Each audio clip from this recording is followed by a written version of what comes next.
Bonjour à tous et bienvenue à l'épisode numéro 16 du Lebanese Biodiversity Podcast, un podcast où on parle beaucoup de la biodiversité au Liban. Mon nom est Mira et je suis entomologiste. Aujourd'hui, Laila Rossam Awad va nous rejoindre pour notre tout premier épisode en français. Laila est forestière, vulgarisatrice scientifique et chercheuse au Centre de conservation de la nature à l'Université américaine de Beyrouth. L'idée aujourd'hui avec Leïla est de vous parler un peu du Liban, de sa topographie, de sa biodiversité et en gros pourquoi nous sommes convaincus que c'est le plus beau pays au monde. Nous abordons l'importance des montagnes et des forêts pour la biodiversité, les ressources qu'elles abritent et leur importance pour les communautés locales. J'espère que vous allez apprécier ce petit voyage au cœur du Levant et à bientôt.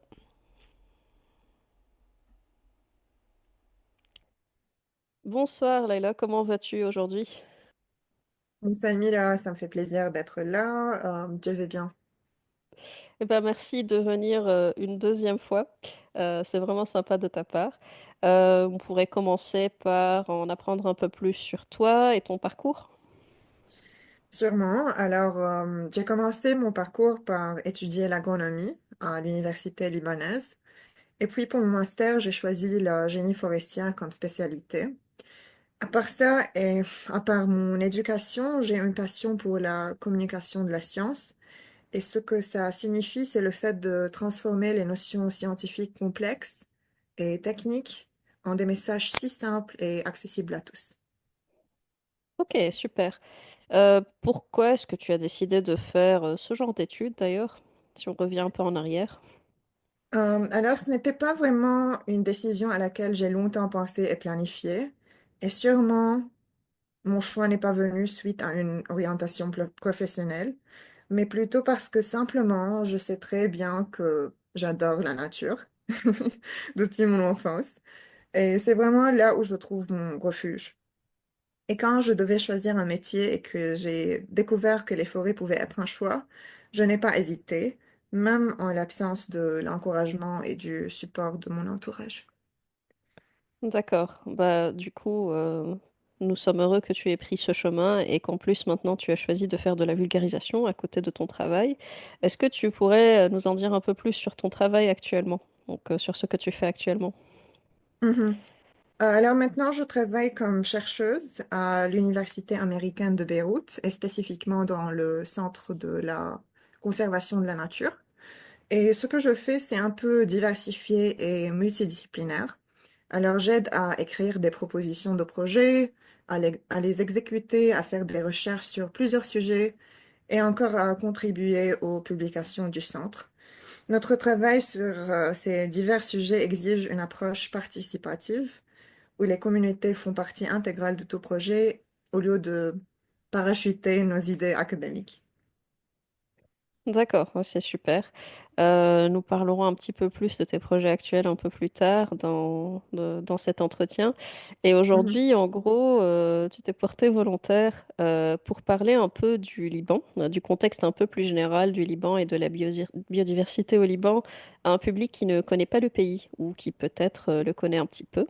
Donc, mhm. pour les personnes qui connaissent très peu le Liban ou ne le connaissent pas, est-ce que tu peux nous dire déjà où est-ce qu'il se localise et décrire sa topographie? Sûrement. Alors, tout d'abord, ce que les personnes qui ne connaissent pas le Liban doivent savoir, c'est que ce tout petit pays est vraiment le plus beau au monde. C'est un pays du Moyen-Orient, situé au bord est de la mer Méditerranée. Le Liban est un pays de petite taille avec une superficie de 10 452 km² seulement. Mais dans cette petite surface, nous avons une topographie variée avec une côte, des montagnes, des plaines et des vallées. Le long de la côte méditerranéenne s'étend une plaine étroite où se trouvent les principales villes du pays, dont la capitale Beyrouth. Un peu plus à droite, on passe de 0 à plus de 3 000 mètres d'altitude à peu près dans la chaîne de montagnes du mont Liban, qui traverse le pays du nord au sud. Et à l'est de cette chaîne se trouve la vallée de la Bekaa, une plaine fertile où on pratique principalement l'agriculture. Et puis, et finalement, il y a une autre chaîne de montagnes qui s'appelle l'Anti-Liban et qui sépare notre pays de la Syrie. D'accord. Alors, c'est une topographie qu'on pourrait qualifier de relativement accidentée, Mhm, surtout pour un si petit pays. Et les montagnes ont un peu les pieds dans la mer. Donc en fait, la bande côtière est très très étroite et après ça commence à monter tout de suite. mhm, Je mhm, pense que ça, on justement. s'en rend difficilement compte. Comment est-ce que cette topographie accidentée, du coup, conditionne le gradient d'aridité, pardon, qu'on a de l'ouest à l'est? Et aussi, est-ce que tu pourrais nous parler un peu de comment ça conditionne la biodiversité avec tout ce changement d'étage? Mhm. Alors, la topographie accidentée, comme tu l'as décrit, Mira, joue un rôle important dans la climatologie et la biodiversité aussi. Premièrement, pour parler des précipitations, la position du pays face à la mer permet aux montagnes de condenser les masses d'air humides et de les transformer en pluie et neige. D'autre part, cette topographie crée une variété d'habitats pour la biodiversité. En fait, au Liban, on parle d'une mosaïque d'habitats pour décrire cette variété. Cette diversité d'habitats favorise une riche biodiversité, chaque écosystème abritant des espèces adaptées à des conditions bien spécifiques. Et c'est là où on obtient l'endémisme. Par exemple, les montagnes ont favorisé l'évolution d'espèces qui ne se trouvent nulle part ailleurs dans le monde que dans ces espaces-là. D'accord. Et du coup, est-ce que tu pourrais nous dire un peu plus qu'est-ce qu'on pourrait rencontrer à chaque étage? Donc, c'est-à-dire enfin, en allant de la côte aux 3000 mètres du mont Liban, comment est-ce que le paysage change avec les forêts, avec tout ce qu'on peut voir autour de nous? Ok, pour parler des étages de végétation, il y a une notion qu'on appelle des zones bioclimatiques. Ce sont essentiellement des espaces qui partagent le même climat et la même biodiversité florale, c'est-à-dire la végétation. Au Liban, on a cinq principales zones qui sont premièrement la zone thermoméditerranéenne, là où on parle d'une altitude côtière, d'une altitude moins que 5000 mètres, 500 mètres. Les plantes les plus communes sont le caroubier, les pistaches, le myrtus. Un peu plus haut, à droite, on trouve la zone méditerranéenne de 500 à 1000 mètres. Et là, il y a beaucoup de pins, de chênes et de cyprès. C'est la même chose pour la zone supraméditerranéenne de 1000 à 1500 mètres. Puis la zone dédiée aux hautes montagnes, où on trouve les cèdres, les genévriers, le berbéris. Et finalement, la plus haute zone, c'est la zone euro-méditerranéenne, au-delà de 2000 mètres. Et c'est là que seuls les genévriers et les cèdres existent principalement comme type d'arbres. Ok, bah c'est génial. Merci beaucoup pour ce petit voyage. Et c'est vrai, c'est pas parce qu'on est libanaise, mais franchement, enfin, c'est le plus beau pays au monde. Je suis d'accord. Et bah, du coup, on y est déjà, on parle déjà de la flore. Mhm, Pour donner un peu une idée de la biodiversité, bah, on pourra pas tout aborder, mais on a choisi un peu la porte d'entrée de la flore. Et mhm. est-ce que tu pourrais nous dire combien d'espèces de plantes, tout confondu, nous avons approximativement sur le territoire? Ok, pour répondre à cette question, je vais faire référence à l'épisode 10 de votre podcast avec notre expert en flore, Christian Tello. Oui. Alors, les données sont toujours en développement, mais ce qu'on sait déjà, c'est que le Liban abrite presque 3150 espèces florales et inclut les plantes, les arbres, arbustes et fleurs. Ce qui nous intéresse le plus, c'est que 12% approximativement de ces espèces sont endémiques à la région, dont 94 ne se trouvent nulle part qu'au Liban. Et cette portion est vraiment significative due à la petite surface du pays, ce qui montre que vraiment le Liban est exceptionnellement riche en termes de biodiversité. Et ce qui est aussi inspirant, c'est que la découverte de nouvelles espèces, sous-espèces et même variétés est toujours valable au Liban, et les nombres qu'on vient de rapporter peuvent changer rapidement. D'accord. Et une chose à rappeler, peut-être juste pour donner un ordre de grandeur, par rapport à la France, on est sur un pays avec une superficie qui est 52 fois plus petite, hein, si on prend que la France continentale. Donc, Mhm. on parle vraiment d'un tout petit pays. C'est juste. Ok. Eh ben, maintenant, j'ai quelques questions à te poser sur la forêt qui touchent Mhm, à ton expertise. Nous avons toujours tendance à associer le Liban avec le cèdre. Voilà, c'est vraiment emblématique, c'est un peu le stéréotype. C'est la première chose qui ressort sur le drapeau, sur les logos des restos libanais à l'étranger et puis vraiment partout. mhm. Et derrière cette espèce emblématique, il y a beaucoup d'autres essences forestières, il y a beaucoup d'autres arbres, il y a des séries de végétation dont tu viens de nous parler, et puis des écosystèmes Mhm. forestiers très très variés. Est-ce que tu peux nous parler un peu plus de tout ça? Justement, le cèdre, c'est notre emblème, notre fierté, nos racines, l'arbre bien-aimé des Libanais, mais beaucoup d'autres espèces marquent nos forêts. On vient de citer quelques-unes dans notre discussion déjà, les pins, les chênes, les genévriers, les caroubiers, les pistaches. En fait, les forêts de chênes sont les plus répandues dans notre pays. Quant aux forêts de conifères, les pins d'Alep, Pinus alepensis, couvrent beaucoup plus d'espace que les cèdres, car malheureusement, le cèdre ne survit plus que en de petites populations qui sont vraiment détachées. Mais à part les arbres, ce que j'aime toujours dire, c'est que les forêts ne sont pas juste les arbres. C'est l'eau, les animaux, l'air, le sol, les champignons, les insectes et toutes les interactions entre eux. D'accord. Et donc, il y a tout un écosystème très complexe qui disparaît un peu parfois au profit des arbres qui sont les plus visibles, on va dire. Mais quelles sont les autres ressources qu'on peut trouver en forêt qui peuvent aussi être utilisées par les communautés locales? Et quels sont les autres services que la forêt peut apporter aux communautés locales? Mhm. Alors là, je ne sais pas où commencer, mais je pense qu'on pourrait diviser les services forestiers en deux. Premièrement, les éléments matériels. Alors là, on parle des ressources précieuses que les forêts contiennent. Elles offrent le bois, les plantes médicinales et aromatiques qu'on collecte, comme la sauge et le thym, le miel, les champignons, ainsi que de nombreux fruits sauvages comme les capres, les fruits d'arbutus et les baies de caroubier. Au-delà de ces ressources matérielles, les forêts libanaises rendent des services aux communautés locales. Elles jouent un rôle clé dans la régulation du climat, la préservation des sols et la protection des ressources en eau. Elles offrent aussi des opportunités économiques à travers le tourisme. Mais pour moi, les forêts sont irremplaçables. Elles sont nos terres natales, elles sont essentielles à la protection de la diversité naturelle et culturelle. Mais pour vraiment récapituler, notre bien-être, notre air, notre eau, notre climat, notre pharmacie, notre survie, notre biodiversité et notre patrimoine dépendent tous des forêts. Eh ben, merci beaucoup pour ce résumé. Et comme tu dis, même avec tout ce que tu as mentionné, on touche pas du tout à la liste énorme de tout ce que la forêt peut apporter aux communautés locales et aussi à la préservation de la biodiversité. Après les forêts, les montagnes, j'avais quelques questions là-dessus.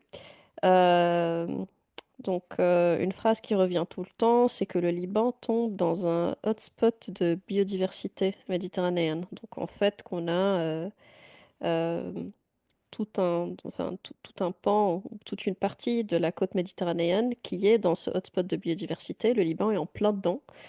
Et est-ce que tu peux nous parler de l'importance des montagnes pour la biodiversité en général et qui font en grande partie que le Liban est un hotspot de biodiversité? Oui.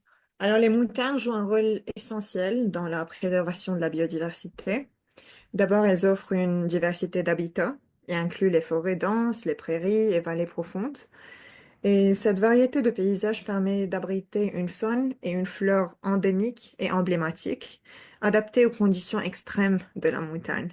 Là, on parle d'endémisme végétal, spécialement dans les montagnes libanaises, grâce au microclimat formé par la combinaison de plusieurs facteurs liés à la géographie, la topographie, les conditions climatiques et bien sûr les éléments historiques. Elles sont également, les montagnes, des corridors écologiques pour les oiseaux migrateurs qui traversent le Liban plusieurs fois par an. Alors, c'est ça. D'accord, merci. Et bah du coup, On a déjà abordé le sujet en partie, mais quelle est l'importance qu'on ait des hautes altitudes, donc autant de surface au Liban au-dessus des 1500 mètres d'altitude pour la biodiversité? Et puis bah, la deuxième partie de cette question, c'est au-delà de la biodiversité, quels sont les services assurés par ces écosystèmes montagnards? Alors, à part la biodiversité, les hautes montagnes du Liban fournissent une multitude de services essentiels. Elles jouent un rôle fondamental dans la régulation des ressources en eau. Elles captent l'eau sous forme de neige, alimentant ainsi les rivières et les nappes phréatiques. Et en fait, la majorité de l'eau que nous utilisons, soit en bouteille ou à la maison, provient de ces montagnes. Ok. Pour cette raison que le Liban est considéré comme un pays riche en eau. Et les montagnes sont encore un élément clé de la sécurité alimentaire. Elles fournissent des produits agricoles tels que les pommes, les cerises. Elles soutiennent le pâturage et l'élevage d'abeilles. Et c'est là qu'on pratique la cueillette des plantes médicinales et aromatiques aussi. Et en parallèle, les montagnes sont au cœur du tourisme rural, avec des sentiers de randonnée comme le Lebanon Mountain Trail, ainsi que les sports d'hiver qu'on pratique. Et ces activités-là contribuent tous à notre économie, si dépendante du tourisme comme secteur. Finalement, les écosystèmes montagnards ont une grande importance culturelle. Ils sont au cœur des traditions locales, nos prières, nos chansons, notre folklore et nos contes.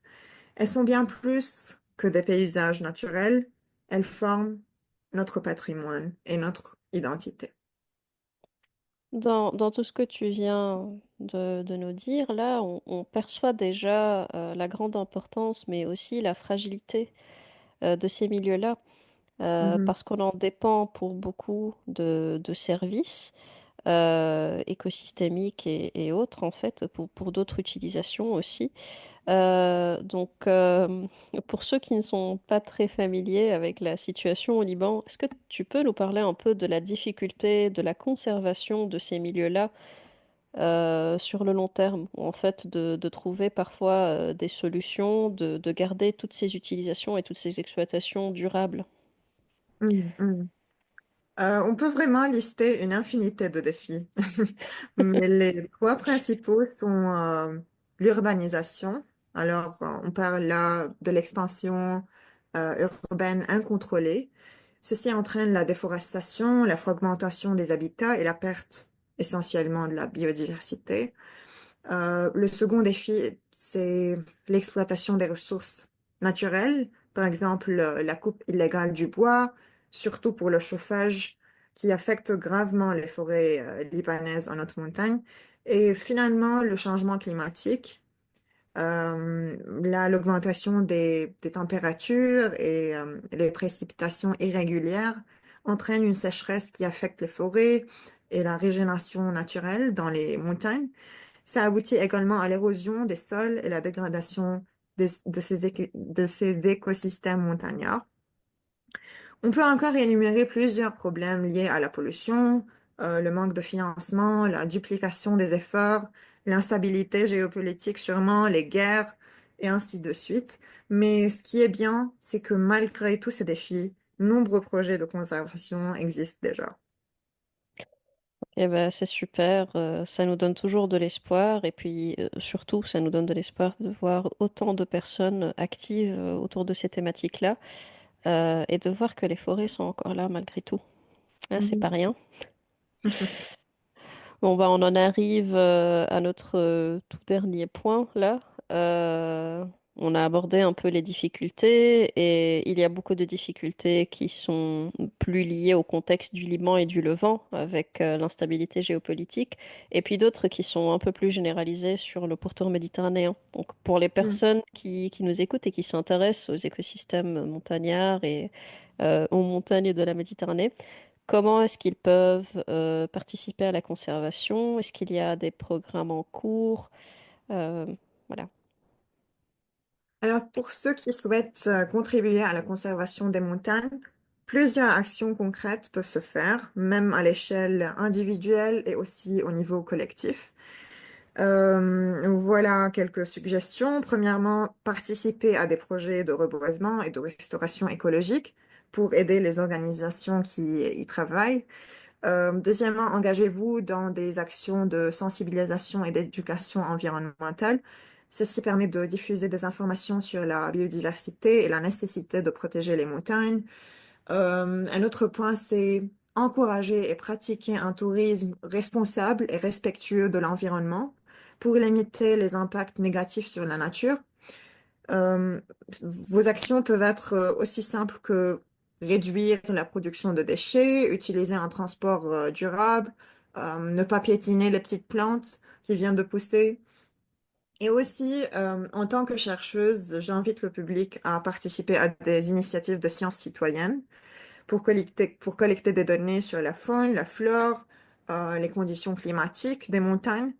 Si vous êtes invité à des consultations publiques, n'hésitez pas à participer.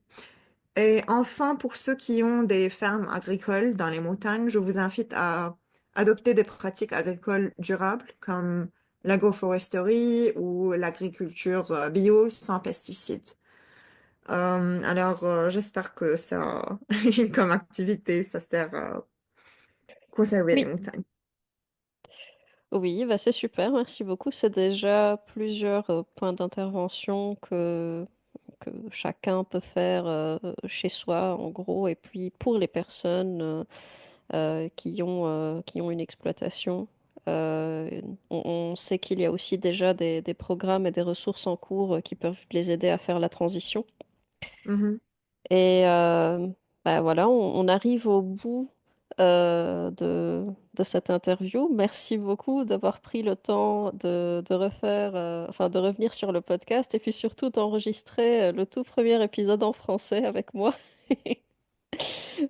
Merci à toi, Mira, et je tiens aussi à te remercier pour tes efforts à communiquer la biodiversité libanaise en toutes langues.